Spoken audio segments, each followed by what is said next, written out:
ગુજરાतनी भूगोળ general knowledge भाग 14 प्रश्न 1 શેઢી નદી ક્યાંથી નીકળે છે?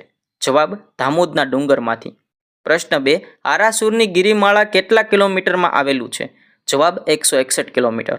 પ્રશ્ન 3 કયું સ્થળ ગુલાબના તાળા માટે જાણીતું છે? જવાબ જામનગર। પ્રશ્ન 4 કયું સ્થળ અસ્ત્રા માટે જાણીતું છે? જવાબ ઈડર। પ્રશ્ન 5 તણછાઈ કાપડ સાથે કયું સ્થળ જોડાયેલ છે? જવાબ સુરત। પ્રશ્ન 6 વુલેસ્ટોનાઇટ ખનિજ ગુજરાતના કયા જિલ્લામાંથી મળી આવે છે? જવાબ બનાસકાંઠા। પ્રશ્ન 7 ભરૂચ જિલ્લાના કયા તાલુકામાંથી લિગ્નાઇટનો વિપુલ જથ્થો મળી આવ્યો છે? જવાબ ઝઘડિયા। પ્રશ્ન 8 પોશિત્રા બંદર કયા જિલ્લામાં આવેલું છે? જવાબ દેવભૂમિ દ્વારકા।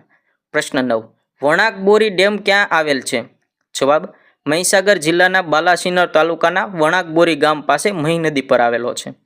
પ્રશ્ન 10 ખોડિયાર બંધ યોજનાની સિંચાઈનો લાભ કયા જિલ્લાને મળે છે? જવાબ અમરેલી જિલ્લાને। પ્રશ્ન 11 કયો પ્રદેશ ખેતીની દ્રષ્ટિએ ગુજરાતનો સૌથી સમૃદ્ધ છે? જવાબ ચરોતરનું મેદાન। પ્રશ્ન 12 ગુજરાતમાં કુલ કેટલા મધ્યમ કક્ષના બંદરો છે? જવાબ 13 બંદરો। પ્રશ્ન 13 નવલખી બંદર કઈ ખાડીઓના સંગમ સ્થાને આવેલ છે? જવાબ વરસામેડી અને સુઈ। પ્રશ્ન 14 મઢવાડ અને ધામરેજ બંદરો કયા જિલ્લામાં આવેલા છે?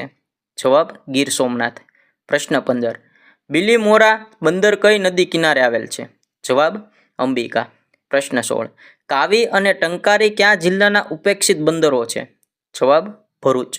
પ્રશ્ન 17 રામપરા વાઇલ્ડ લાઇફ અભયારણ્ય કયા જિલ્લામાં આવેલ છે? જવાબ મોરબી જિલ્લામાં। પ્રશ્ન 18 નવનિર્મિત દેવભૂમિ દ્વારકા જિલ્લામાં કયા તાલુકાઓનો સમાવેશ થાય છે?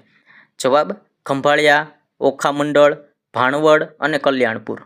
પ્રશ્ન 19 ડાકોરનું રણછોડરાય મંદિર કયા તાલુકામાં આવેલું છે? જવાબ ઠાસરા। પ્રશ્ન 20 રૂપેણ બંદર કયા જિલ્લામાં આવેલ છે? જવાબ દેવભૂમિ દ્વારકા। પ્રશ્ન 21 રાજકોટ અને સુરેન્દ્રનગર ઉપરાંત કયા જિલ્લાના કેટલાક ગામોને મોરબી જિલ્લામાં સમાવાયા છે? જવાબ જામનગર। પ્રશ્ન 22 ઝાજરીનો ધોધ કયા જિલ્લામાં આવેલ છે? જવાબ અરવલ્લી। પ્રશ્ન 23 પાળિયાદ તીર્થધામ કયા જિલ્લામાં આવેલ છે? જવાબ બોટાદ જિલ્લામાં। પ્રશ્ન 24 નર્મદાના ગુજરાત પ્રદેશનું સ્થળ હાફેશ્વર કયા જિલ્લામાં આવેલું છે? જવાબ છોટાઉદેપુર। પ્રશ્ન 25 ઘુમલીનું નકલખા મંદિર કયા જિલ્લામાં આવેલું છે? જવાબ દેવભૂમિ દ્વારકામાં। પ્રશ્ન 26 કડાણા ડેમ કયા જિલ્લામાં આવેલ છે? જવાબ મહીસાગર। પ્રશ્ન 27 કંકાવટી નદી કયા જિલ્લામાં વહે છે? જવાબ મોરબી જિલ્લામાં। પ્રશ્ન 28 ગલતેશ્વર તીર્થસ્થાન કઈ બે નદીઓના સંગમ સ્થળ પર આવેલ છે? જવાબ મહી અને ગળતેશ્વર નદી। પ્રશ્ન 29 શ્યામ સરોવર કઈ નદીથી બનેલું સરોવર છે? જવાબ મેશ્વો શામળાજી પાસે। પ્રશ્ન 30 લીલી પરિક્રમા કયા સ્થળ સાથે જોડાયેલ છે? જવાબ ગિરનાર। આવા જ ગુજરાતી જનરલ નોલેજના વિડીયો જોવા માટે અત્યારે જ વિડીયોને લાઇક કરો, ચેનલને સબસ્ક્રાઇબ કરો અને આ વિડીયોને તમારા મિત્ર વર્તુળમાં શેર કરી દો।